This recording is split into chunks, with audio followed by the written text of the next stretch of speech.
Unknown Realm with your hosts, Steve and Naomi from Stir Realm. Take a journey with us into a world that few understand and even fewer dare to go. On your home for everything wicked. DTMWickedRadio.com.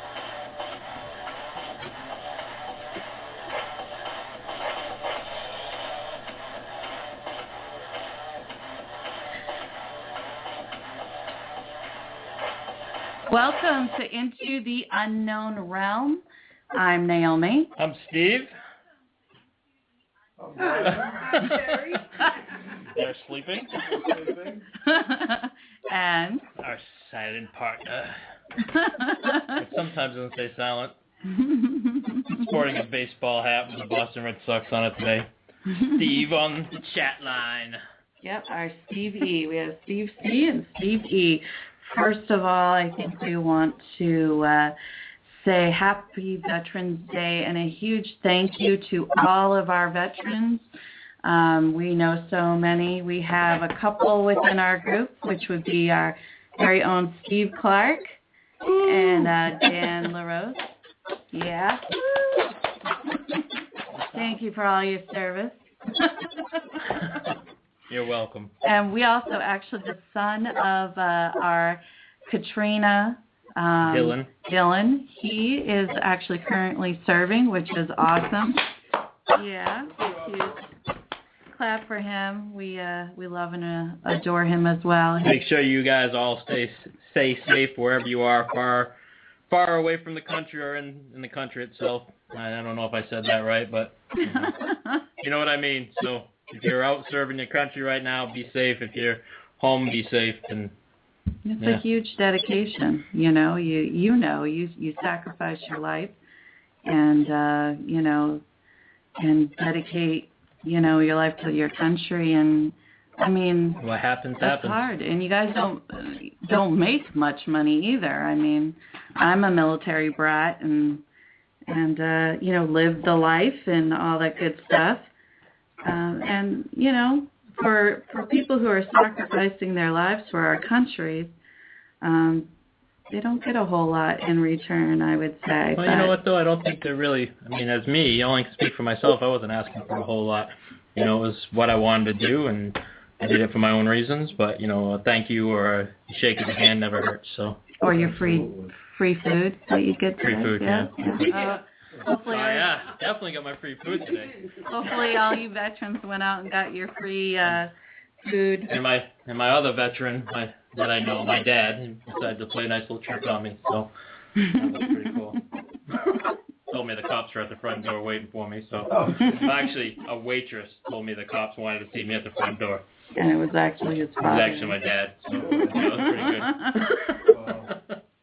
So I just wanted to do a few shout-outs. Like my brother, he was a veteran. My father, God rest his soul, and grandfather, they were veterans. And friends out there that I know listen, like Eric, Jill. Gosh, my mind's going blank right now. There is so many people. And my cousin, Travis. I have a bunch of aunts and uncles that they were in the military, and very grateful for your service. Anybody else have anybody? My brother Les was a veteran. My brother-in-law Dale, who lives in Somersburg, Rochester, I should say, a veteran. Yeah. Awesome. So, I have uncles. Yeah. Sweet. Served in a lot of different ones. My father was in the Army, and one of my uncles was in the Army, and another one was in the Air Force. And he talks. That's awesome. that's one way, shook him. Anyway, Steve and I were on this holiday. We were actually going to attempt to sing the anthem. You still want to do it? Oh, let's do it. Why not? You'll have to forgive us if we go out of tune. This was practiced within the last 5 minutes. So. Yeah, and It'll be a treat for you. Yeah, and if I crack, I'm sorry. But we're going to try. We think that's the dedication we need to give to these Yeah, guys and this women is for that are you out there guys, serving so. right now. So. I had to take my headset off so I can actually hear myself. Are you ready? Ready. You start it off. You make sure you sing with me. I will. Oh, say, can you see by the dawn's early light what so proudly we held at the twilight's last gleaming, whose broad stripes and bright stars through the perilous fight o'er the ramparts we watched were so gallantly streaming, and the rocket's red glare, the bombs bursting in air, gave proof through the night that our flag was still there. Oh, say does that star-spangled banner yet wave o'er the land of the free and the home of the brave.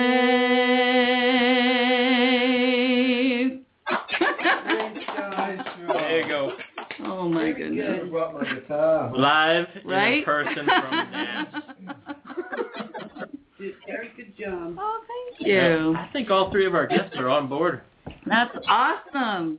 So tonight we have NEPA investigations, I believe. Paranormal. NEPA paranormal. I'm sorry, guys. Better known as the Yes, Ghost the Detectives. Ghost Detectives.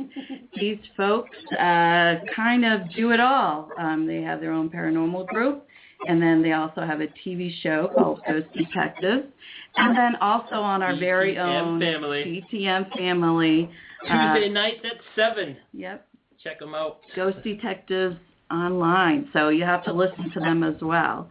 So we would like to welcome Bob Christopher, Katie Christopher, and Kelly Hughes to our show. So welcome, guys. Hello. Hey. Hello. What's going on, guys? Hi. Sorry to keep you on hold there for a little bit. We figured we had to give a little shout out to the troops. You were enjoying it? Yeah, you did a good job. Oh, Yeah, thank they did a you.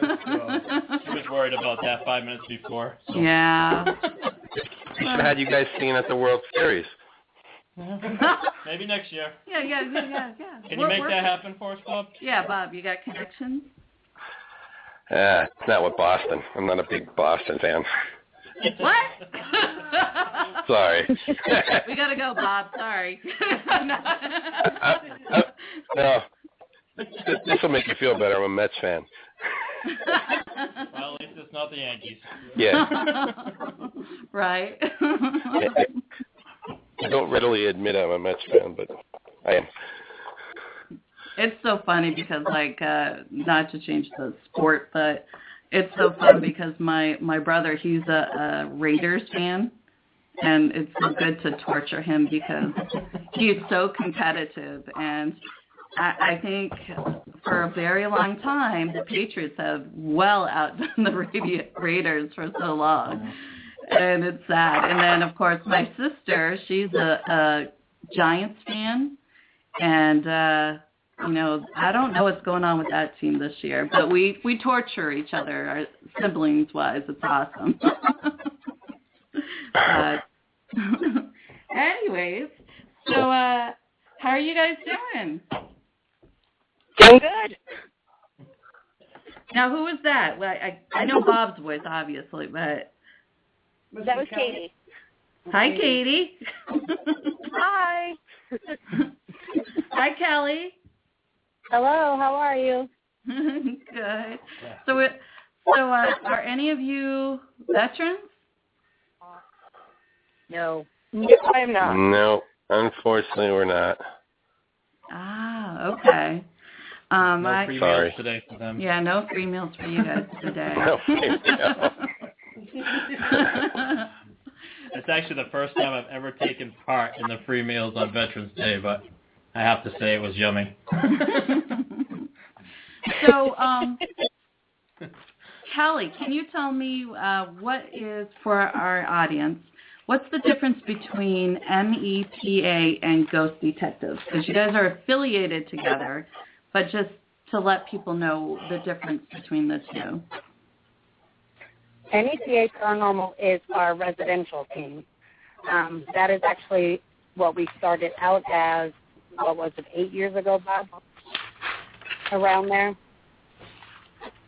And Ghost Detectives is our TV show. We still have the NEPA Paranormal, which we do home cases, and we never, ever mix the two together.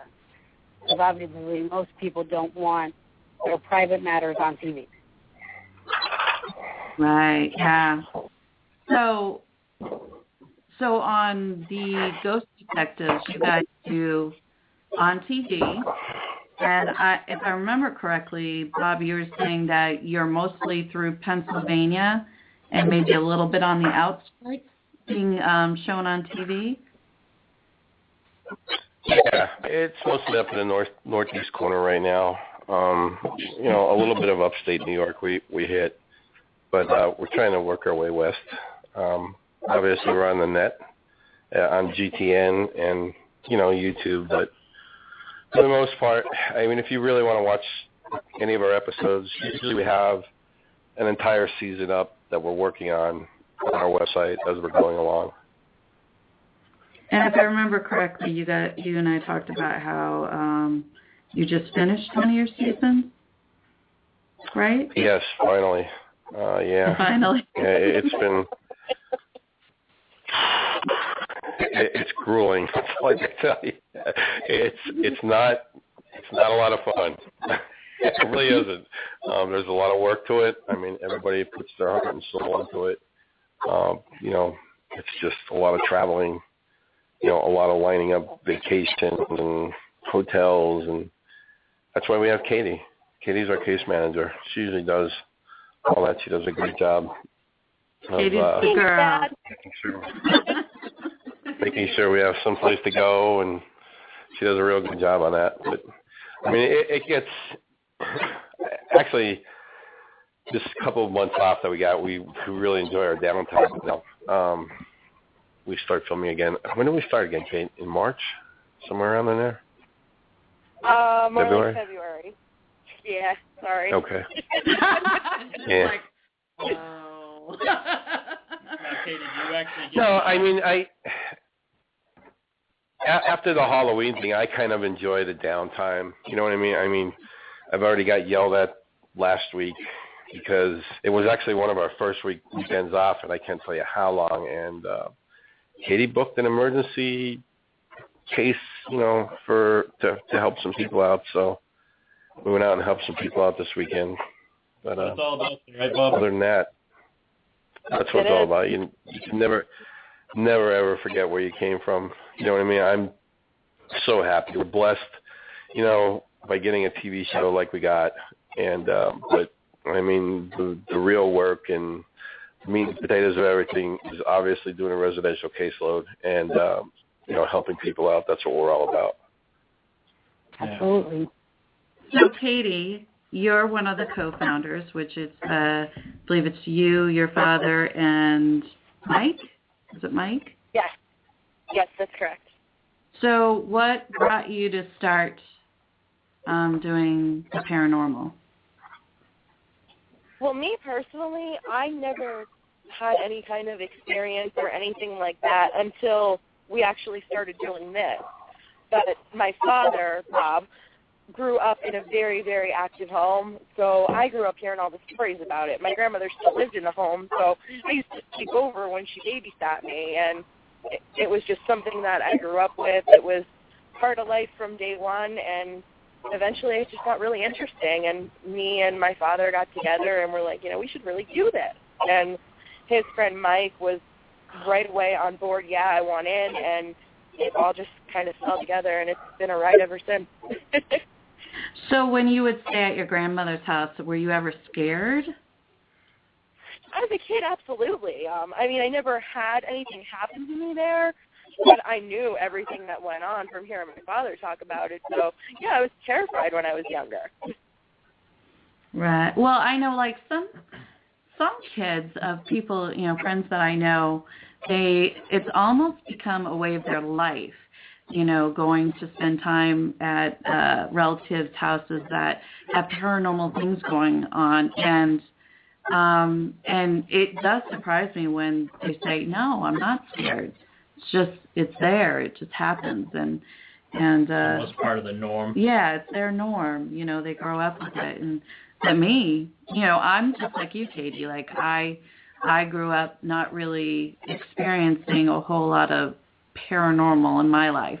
I mean, I always had the feelings of like, okay, something's going on in this environment, or seeing little shadow things, or more feeling things for me. But it always intrigued me. Definitely intrigued me. So like when Steve started his paranormal group, I begged him to let me be in this group. And right. And I'm sure you guys get the same thing where people are constantly Sure, you want to join. Yeah. Yep. People are constantly asking, "Oh, can I be in your group? I want to do this." And their story changes really quick. Right, when you start telling them, this is what we do. We have to review the evidence from our DVRs and from our handheld cameras and our regular, taking pictures cameras, our recorders. We have a FLIR, and I should say Brian and Terry have a FLIR, and a lot of people just don't realize how much evidence review goes into. A lot of work. Right. Yeah. Goes in. Oh, it really is. And people don't understand that. They really don't. It's a lot of people, especially with all the shows on TV right now, like that's something you really don't see as a part of it. So it looks like something thrilling. It's an adrenaline rush, and that's what a lot of people are after. But I mean, it's a full-time job in itself. It really is. You have to love this, or you could never dedicate the time that's required.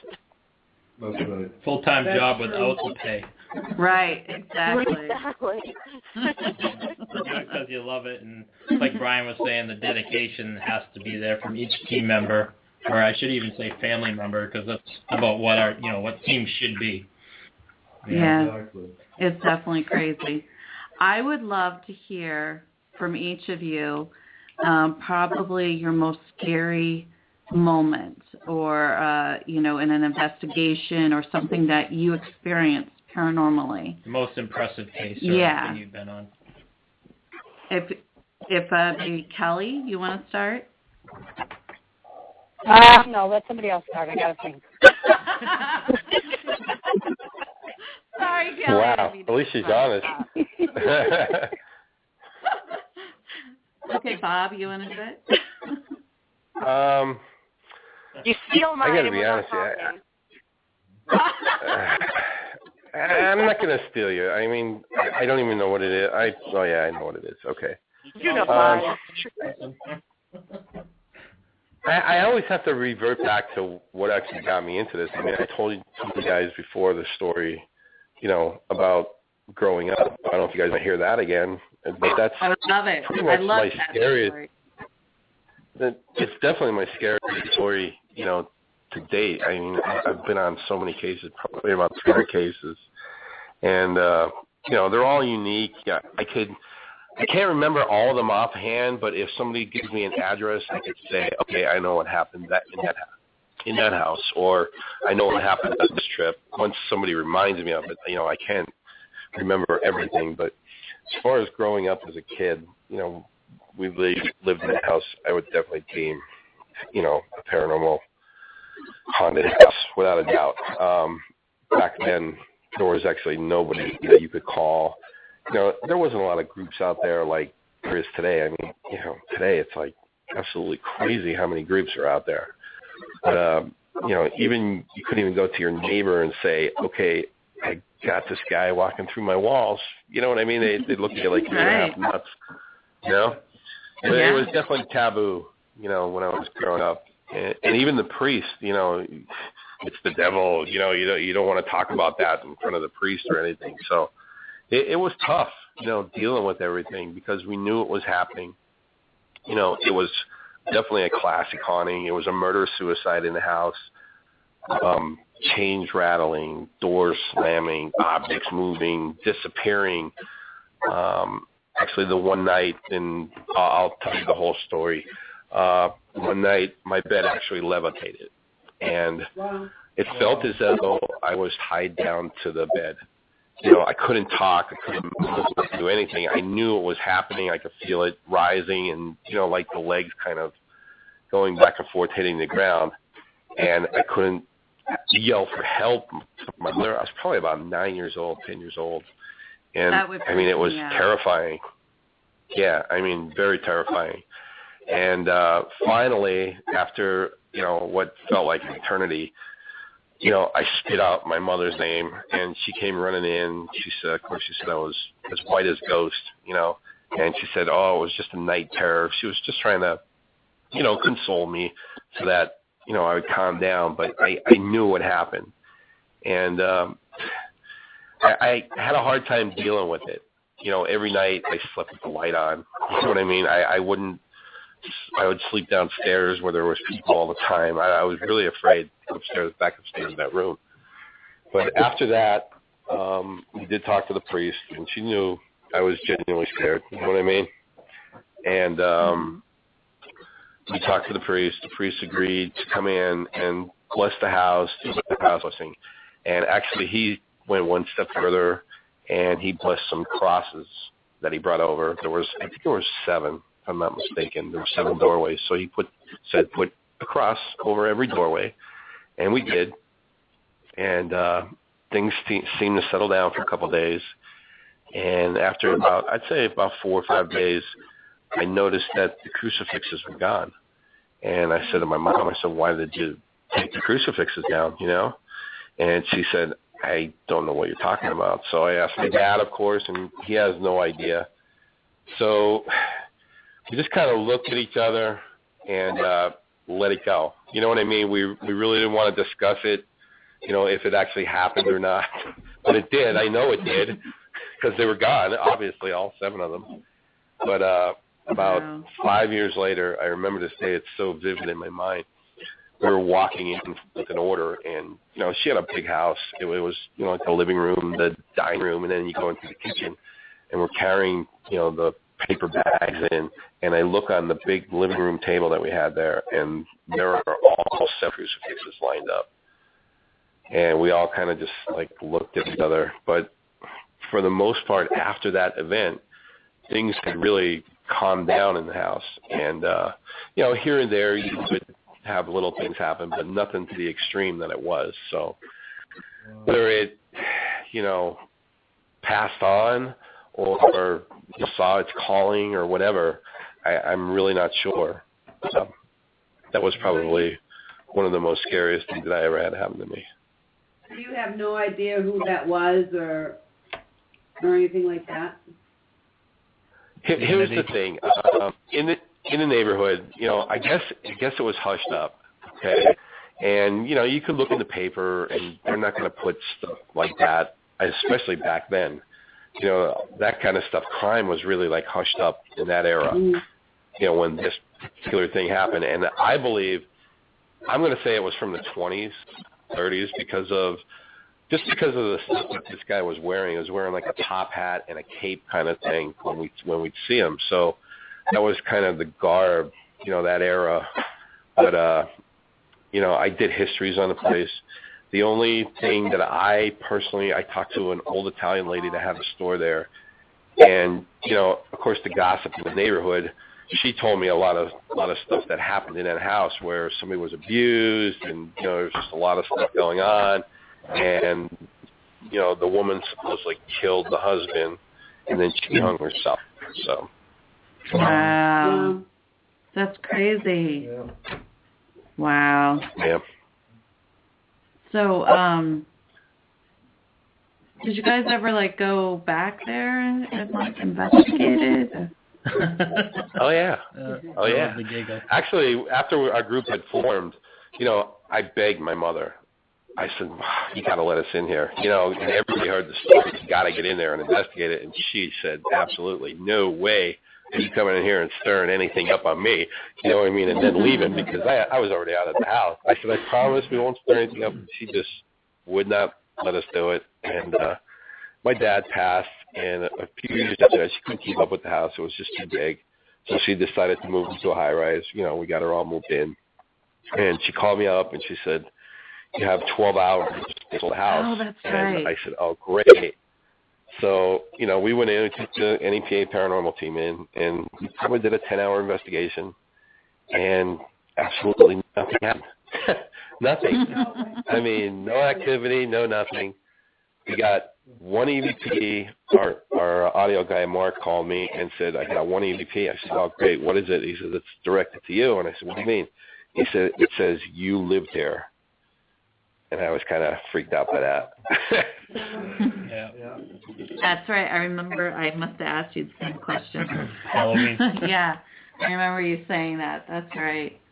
Wow, I love that story. That's an awesome story. Yeah, I live in the same type of setup where I think there's two spirits live in my house, and I'm just playing with the idea if I should investigate it or not because, you know, multiple people say never investigate the place you live. So I don't know. I might just wait till I decide to move out. Maybe, yeah. I've seen everything from chairs slide across the floor, doors opening, voices being called, to a doorbell with creepy kids' laughter on it and dogs barking, to shadow play, to a full-body apparition in my kitchen. Craziness. Just 100%. And I'm like, I'm dying to ask the questions, you know? What's up? I said he has the whole gauntlet there. Yeah, the whole gauntlet there. It's been actually pretty relaxed, but yeah, every now and then I hear like these voices that just, I'm like, okay, I can't really make out what you're saying, but nice to know you're still here. So Katie, what's your story? Mine actually was at a bed and breakfast in Gettysburg called the Tilly Pierce House. And we took the team out there for the weekend. We rented the place out. And we had a decent amount of activity the first night. And, you know, we were all so this was the first trip we'd taken as a team to Gettysburg, so everybody was so wired. So I think we slept maybe 45 minutes the first night. And then the second night, you know, I'm going to say around 1, 2 in the morning, everybody kind of started knocking off and going to bed. And me and one other investigator, we were still just so wired, we didn't want to stop. So we were doing some work on the second floor in a little library that they have. And there's no actual door. There's just an archway that's there. So I was sitting in one of the chairs. He was sitting in the other chair. And I was doing some work with the dowsing rod. And out of nowhere, we hear this voice screaming at us. I mean, screaming at the top of his lungs. And it was speaking a different language. And it was a scream and then about 4 sentences. I mean, it was the clearest, loudest, longest piece of audio I've ever heard in my life. And I was stunned. I mean, the first thing out of my mouth was, Mark, I'm scared.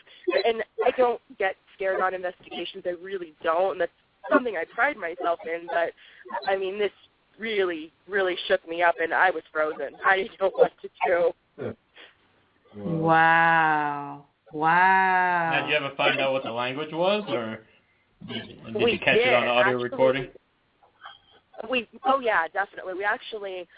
It was a 3-floor bed and breakfast. It had, like, you know, the kitchen and the dining room and the main floor, you know, on the first floor. All the rooms were on the second floor, and they had an attic. And we had 2 recorders on the floor, the second floor of the room, one on the first floor and one in the attic. And every single recorder picked it up at different volumes based on where it was in location to the sound. Wow. So we definitely caught it. And, I mean, I had the same reaction. And, you know, after I had kind of gotten over the initial shock of it all, the first thing I did was go and wake Bob up, which was a project in itself, but I won't get into that. But the first thing I said to him was, you have to get up. You need to hear what just happened. I think something was screaming at me in German. So, after we got back, we started sending this out to, any kind of audio specialists we knew in the field. We were sending it to colleges that had language departments, just trying to get a hit on it. Yeah. And finally, we did get a hit from Kutztown University. They have a department that specializes in Pennsylvania Dutch, and they said that's what it was. Really? Wow. Pennsylvania. Wow. I thought that was really cool because Pennsylvania Dutch is a variation of German, and I don't speak any other languages except English. So I thought it was kind of cool that I thought it was German because I was pretty close. But they did take a really good listen to it, and they said it was very slurred. It was very garbled. It either sounded like someone was screaming in anger or screaming in pain, and my guess is in anger, but they were able to pull the words no, house, and goodbye out of it. No, house, and goodbye. Wow. Yeah. That's pretty cool. I kind of feel like somebody caught me, in their personal space and was more or less like, what are you doing here? This is my house. You need to go. Right. Right. Now, did you have, any other evidence that you guys pulled up from that? From that We night. didn't. Yeah, And, from that night. it's funny. It's funny because we heard it from the hallway, and one of my initial reactions was, whatever this is going to turn and walk in this doorway any second. And after I woke Bob up and we listened to it, he said, "We have a DVR camera pointing clear down the hallway. We have the entire hallway in frame. We got this thing." And, we drove home the next day, and, we didn't sleep anymore that night. So you're talking maybe an hour of sleep for the entire weekend. Bob actually had to pull over on the highway and take a 15-minute cat nap to make it home. He was so tired. And even getting home, we unload the luggage. We unload all the cases and cases of equipment, and everybody's so tired. And there he is hooking up the DVR. I got to find this thing. And we never got it. We got nothing. Wow. That was a bummer because I really, really thought we had it. Wow, that's creepy. I love those bed and breakfasts. Yeah. We actually just went to one. I just said to one of my other investigators. We were coming home from that residential case Bob was just talking about, and we were talking about our favorite locations to investigate. And I said, there's something about bed and breakfast that I love, and I don't know why. They're not over, it's not an asylum or a prison, but there's just something about them that I really, really love. I like the breakfast. Me too, but good sleeping and breakfast. I almost wonder if it's somebody's house or resident at one time, and with all the different people that walk in, it's almost like, what are you doing in my house? And they try to, make sure that the house is being taken care of, so it has a lot of activity. Yeah. But, right. It's hard to tell, And that's what I love about this field is that stuff just intrigues me on what makes them want to show them to us, So. Right, exactly. It amazes me that, places that are known to be so haunted that, some teams go in there and you get all this activity, and then another night another team can go in there and it's quiet. Nothing happens. Yeah. And the spirits just choose who they want to talk to, I guess, huh? We've gone into residences before, and even the client will say, "So what do you think? Do you think this place will be haunted?" And we just did the walkthrough.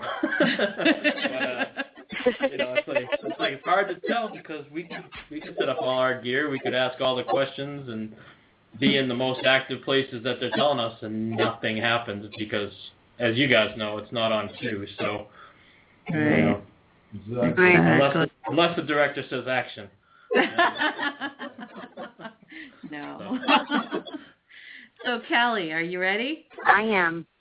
Okay. Mine is actually Hillview Manor. We've been there twice, and both times they've actually had things happen to me. The first time we were there was about 4 years ago, and we were in the hallway, which they call 1 North. I was with 2 other investigators, and we were just asking questions, asking who was here, if they can give us a sign. Well, as we were sitting there, one of the other investigators said, "Come on, you got to do something for us." And it sounded like an old-fashioned plate that they used to put the medication on went flying up against the wall, and the door slammed right behind it. And it scared the daylights out of me, and I ran, and I never went back into that hallway. Even the second time we were there, I never went back in that hallway. There's just something about that hallway that just creeps me out. Like, everybody else can go, I'll stay out here. Yeah. And then we were just there. We just filmed our episode for the 4th season, and we were actually in the basement. It was myself, Bob, and another investigator, and our cameras don't pick up any orbs or dust or anything like that. And Bob, actually, I can hear Bob say, "Andrew, our cameras don't pick up any dust or orbs, right?" And that was the last thing I remember. Bob actually watched an orb go into my head. Oh, my God. And it kind of took over my body. I dropped all the equipment in my hand. Wow. They actually said I looked like I was drunk. I don't remember any of it. They got me out of the basement. They got me to the steps. I was actually somewhat coherent in talking to them, but you can hear my speech was slurred. And I still didn't know anything until I was actually physically out of the building. Wow. So I don't know if I'll ever go back to the basement if we go there again. They're going to, keep you out of all the rooms by the time you're done with the paranormal. Like, okay, let's get her in the living room. Yeah. And I think the reason why that happened to me the second time we were there is another girl and I usually bless ourselves with holy water every time we go out. Like, every round we go, we bless ourselves. And it was probably 3 o'clock in the morning, and the boys are like, "Come on, let's just go one more time." And everybody else was like, no. I'm like, "All right, let's go." And I just went. So I think because I left myself vulnerable is why it happened. I mean, it didn't hurt me in any way. It just drained my energy, and I don't remember anything that happened. So I think they were the 2 most that ever happened to me. So, did they catch any of this, on video cameras or pictures or DVDs or recorders? Catch half of it on the videotapes, which did air in our episode. Wow. Really? Yeah, I got to be honest with you. I went back and looked at the film because I was kind of really disappointed in myself because I didn't catch it at the time. You know what I mean? Normally, I'm very alert on what's going on around me, but, I almost got nonchalant. You know what I mean? It was the end of the night, and I really wasn't paying attention much. And for her to get possessed like that or whatever took over her, I was really disappointed in myself that I didn't see it.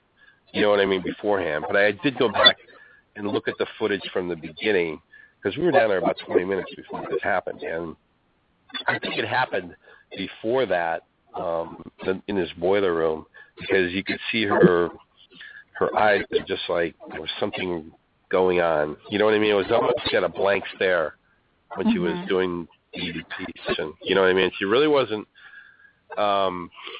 participating as much. You know what I mean? Asking the questions like she normally was, and I think it was just kind of Right. And I was very disappointed in myself. I really was. I'm real hard on myself when it comes to stuff like that because I don't want to put any of our team members in danger or anything like that. Right. It's just I've never actually, in all the stuff that I've done, you see it on TV and you think to yourself, this ain't real. You know what I mean? It's not real. It can't happen because you do so many of these cases and nothing happens like that. But now that I've seen it, there's not a doubt in my mind. I mean, they can definitely take over. And I was glad that we did pick up on it because God knows what would have happened 10 more minutes from now. You know what I mean? After that. Because, it might have had a full hold on her by then. Right, yeah. So let me ask you a question to stem off of that, Bob. I mean, you obviously have your family members in your group, and they go along on these investigations with you. How is it that you prepare yourself for those happenings with your family members? I mean, like me personally, and my daughter comes along with us every now and then, and it's almost like that whole I'm protective, but you're protecting against the unseen. So, yeah, how do you go through that process? Well, I mean, we do the protective prayer thing. I'm very confident in every one of my team members. I don't have to look after anybody, especially my family members. I'm very confident in Katie. I'm very confident in my wife. They can handle pretty much any situation you put them in. That I'm never really concerned about that. I mean, I'm concerned, but I'm not concerned. I know that they can handle themselves, each and every one of the team members. I think it's kind of like, like a nurse. They're great at like taking care of all their patients, but once you put your family member in the bed to take care of, they automatically are like a little overprotective and almost don't have the same mind frame as, when they're just taking care of other people. You know what I mean? I think I know what Steve means. Like if, my daughter was in there with me, I would be like, you okay? Anything wrong? You know what I mean? But of course, she's not experienced in doing, the paranormal or whatever. But I mean, it sounds like you and Katie, and I'm not sure about Kathy, but that you guys have been doing this all along together for quite a while. And I know with our team, we have a good mojo together, and everybody has their part, and we know like how each works and who works well with each other. Yeah, so it sounds like you guys have that as well, which is great. Right. Yeah. Oh, yeah, definitely. It's a great dynamic that we have in this team. It really is. I mean, we've had our ups and downs, and these things happen, but we really have a fantastic group of people, and I mean, they're my second family. They really, I mean, some of them are family, but, all of them. I mean, I really, really do love everybody in this group. It's such an awesome team, and I'm just so happy to be part of it. Yeah, that's awesome. That's very awesome. That's the way we feel, too. Yeah, we definitely, we're the same, too. We have a team of 8, and we are all just totally different people, I think, and I love it. It's,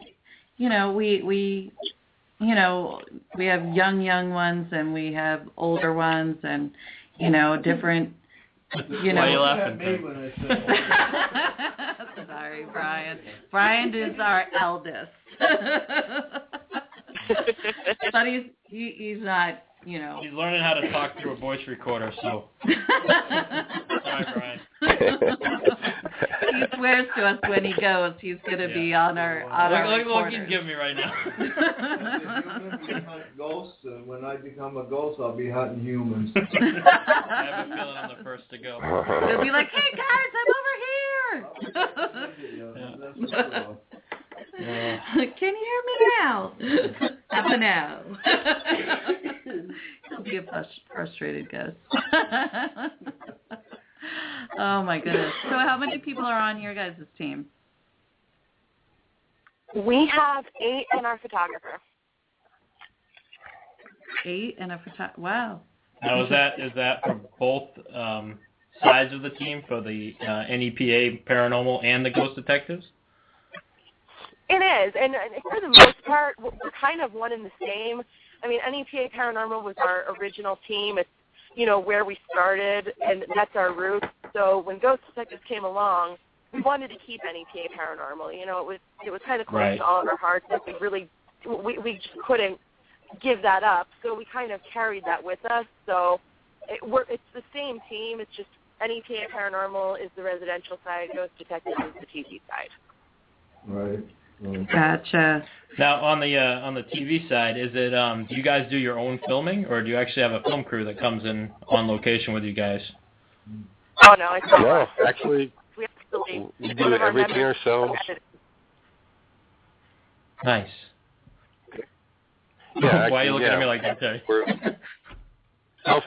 Self-editing. I mean, you guys were talking about doing an investigation before, about afterwards, all the stuff going over, all the evidence and all whatever. Picture that, okay, doing that, but add about 100 gig of video to it, and then try to shrink it down into 23 minutes and make it entertaining. That's what we do. We could do that. It's not easy, believe me. You think it's easy, it's not easy. I can tell you that. You gotta try to tell a story. You know what I mean? It's not, our shows aren't just, it's not all investigating. It's not all history. It's not all fun and games. It's a mix of everything. We try to get our personalities in there. It's just, we definitely have fun in it. I can tell you that. I mean, the first couple episodes we did, we were kind of robotic, and the way we were doing things, we said, hey, we just gotta start being ourselves. And now it's just like, hey, whatever. We just go out and investigate. I know personally, I don't even pay attention to where the cameras are. I just, if they're in my way, I say get out of my way. I got things to do. Move. So, Bob, how many investigations would be considered a season? How many episodes per season? Personally, we try to keep it around 12 to 15. Yeah. I know Ghost Hunters does like 22, 23. For us, 15 is a lot because that's 15 weekends that we have to go out. And I mean, we don't just do it in one night. It usually takes 2 or 3 nights. Plus, a day of B-roll and interviews and all the history and all that stuff. So, plus we all work. I mean, we all have 40-hour-a-week jobs. Actually, I'm talking to you while I'm working on a bus right now. So. That's what we're hearing. I almost asked you to repeat that a few times. Yeah, so if you hear a racket going on, I'm actually being nice to you. I'm doing it manual. Usually just use the air gun, So. You get the Bluetooth headset on then, huh? Yeah. Yeah, that's cool. Now that's multitasking. That's awesome. So you want to be a ghost hunter, huh? It's not easy. It really isn't easy. I mean, we're not syndicated yet, and I say yet because some things are in the works right now, and the ball's kind of rolling that we can't really say too much about it.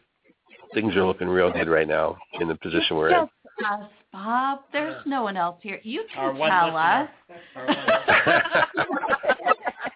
It's us and a couple of us. Soon enough, the cat will be out of the bag. The cat will be out of the bag soon enough. Don't forget about us little people down here. Yeah. We never, that's what I said about the NPA Paranormal. We never forget about that. This is where we started. This is where we're always going to be. And I'm going to be honest with you, if we stop filming for a TV show tomorrow, I'm still going to go back and investigate. I'm going to go out and help people. I'm going to be going, on a fun hunt to Hipster up the rolling hills just to have some fun. This is my idea of fun. Right. Exactly. Yeah. Exactly. We just, after October, October is crazy for most paranormal things. So busy. Yeah. We were like, we just want to get away and not do much, and we're like, where are we getting away? Oh, let's go to the Black Swan Inn to do a paranormal investigation. Yeah, it was nice. It was really nice. Yeah. I'm like, this is sick. I'm like, we get away at a paranormal place. You got to have a little fun with it. You guys get a lot of people calling you for you win contests and stuff like that. You ever have somebody call you on your phone and say, you want a cruise to the Bahamas or a 5-night stay in a 5-star hotel? Have you ever got that? Oh, yeah. I had a guy who called me, and I swear that's how he started off the conversation. I said, oh, great. I said, I'm interested in the hotel. He goes, okay. I says, I have a question though. He goes, what's that? He goes, I said, is it haunted? And it was like dead silent. You know, says, oh no, sir, this place is not haunted. I says, I'm sorry, I only stay in haunted hotels, and then I hung up the phone on him. We did that too. We looked like we went to the Rhode Island Paracon, and we like go and try and find like haunted places for us all to stay, and you know, at the front desk. Yeah. The other one ran away. She's like, I don't want to hear nothing of this. It's like, and they look at you like, and you know by the look on their face that something's going on there, but they're told not to say anything. It's like, no, you can tell me. You can really tell me. And they're like, I can't say anything, but if I was to be putting you in that room, it would be room 522. Yeah. Yeah, it's all about having fun. If you don't have fun in doing this field, you drive yourself crazy. Absolutely. So could you, each of you tell me what would be the one place that you have not done and you would like to do, like a public... A dream investigation. Dream investigation. Kelly. Go ahead, Katie. I'm not going to take Katie's, though. I was going to say it. We all have the same one. Go ahead, Katie. No, it's all right. You guys can go because I can easily switch. The list is so long. The list is so long. Go ahead, Bob. I've been to a lot of places, obviously. This year we did the big three, Rolling Hills, Hillview, and Hearst. I mean, what more can you ask for in 1 year? You know what I'm saying? What was that last one, Bob? Was the last one? I said we did Hillview, we did Penhurst, and we did Rolling Hills all in 1 year for the filming. So, I mean, what more can you ask for as far as that goes? That was like the big three on the East Coast. But, I mean, the one that I really want to do is Trans-Allegheny. I just really want to do that one bad. I've heard so much about it. So. Where's that one? That's in Virginia. West Virginia, I believe. Trans-Allegheny Lunatic Asylum. Lunatic. Wow, they actually put the word lunatic in it. I've actually Wow. heard of it. I didn't know where it was. It's not overrated, they said. It's worth the money. Unfortunately, you know how it is, this field. Oh, yeah. It's in West Virginia, Bob. West Virginia? Yeah, I know. Yeah, All right, Kelly. I'm never wrong. We'll leave that one alone. Actually, I would like to go to the Shanley.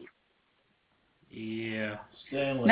No, Shanley. Shanley. That's in New York, right? Yeah. Like, what is it? Para something? Oh, wait, no. Sorry. Not the Shanley. The Stanley Hotel. Is that what it is, Katie? Oh, my God, Kelly. What's the matter with you? Stanley's out We've west. lost control, huh? It's all good. So, Kelly, it's the Stanley Hotel? That's it. Gotcha. It's the one where they based The Shining off of? That's right. Correct. Yeah. Oh my God, Yeah. that was so cool. Here's Johnny. Sorry. Impressions. All right, Katie. Tell me for yours. me, I would love to get over in Europe and investigate.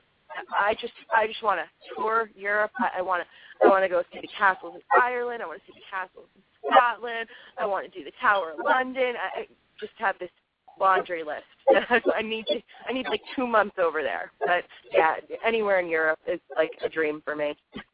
Let us know when you I go. want to do castles, too. Yeah, we'll Yeah. all go. You know, my friend Jill, who actually listens to our show, She's in the chat room. yeah, she went on this vacation, and I want to say she went to Ireland and went to, she had like all these pictures of these castles and stuff. It was so beautiful. I want to eat a bowl of Lucky Charms cereal at one of them. Lucky Charms cereal. Sorry, I'm Irish. my goodness. Little humor there. But I think that would be cool too. I always love those I can't remember the name of it, but it was on like Fox Family. Scotland. She went to Scotland. Sorry. Sorry, she just chimed in on the chat room. But anyways, it was like the 13 days of Halloween or something, and there was those shows where they take the families into like these castles and stuff, and they put them in different parts of the castles, and they have a video headset on them, and they basically do what we do, except for they pull them apart into different rooms. And they did a lot of castles. And this was the public doing a ghost hunt? Well, yeah, it's like shows that they usually showed on Fox Family through Halloween. I don't know if they had them this year, but because I didn't watch a whole lot of TV because we were pretty busy. Yeah. But doing our own ghost hunt. I've seen them before. They're like challenges and stuff. Like if you could stay in this room in the dark in the corner for 15 minutes, you pass the challenge. And I'm like, how do I get on this show? Like I want to do this. And the look on their face, they're like, ah! Wouldn't be scared. It would be funny if all of us, like, paranormal people got together and didn't tell them that we were part of paranormal groups, and we're all in there and like, I do have... Great. Yeah, we stopped breaking the equipment out of our overcoat pockets. I do have to say, though, when we went to Rolling Hills and met you, Bob, I was like, there is no way if one of us leaves a piece of equipment up in this hallway, shadow hallway, I'm coming up here by myself to get it. Was not doing that. I know, and she like walks around the hallways like, you know, Sharon walks around like, hey, how you doing? Nice to see you today. You know, I'm like, right? What? Is she all there right now? You know, I'm like, I can't believe she does this. You know, like, I'd be scared shitless walking around like that. Brave soul. She loves her place. That's for sure. That's her family. I mean, she loves that place so much. I mean, she puts her heart and soul into that. Absolutely. And I could see how she's definitely attached to everything. And that when we filmed up there, that actually, you know, that sent a cue to me. When I saw that, I said, okay, she's staying with me all night, and we're going to have all the activity. The rest of the people go elsewhere. So that's what we did. And we had a lot of activity during the filming. You know, Dad actually it was like 6:30 in the morning, and I had no idea what time it was. I really didn't. And we're doing an EVP session on Shadow Hallway with Sharon, and our editor, Dave Conklin, says, I'm going to go start cleaning up. And I said, what are you, nuts? I said, there's shit going on. What are you, crazy? He goes, come here. He grabs me by the arm, and he takes me over to the window. And he goes, do you know what that is? I go, yeah, it's the sun. Yeah, the sun's coming up, you idiot.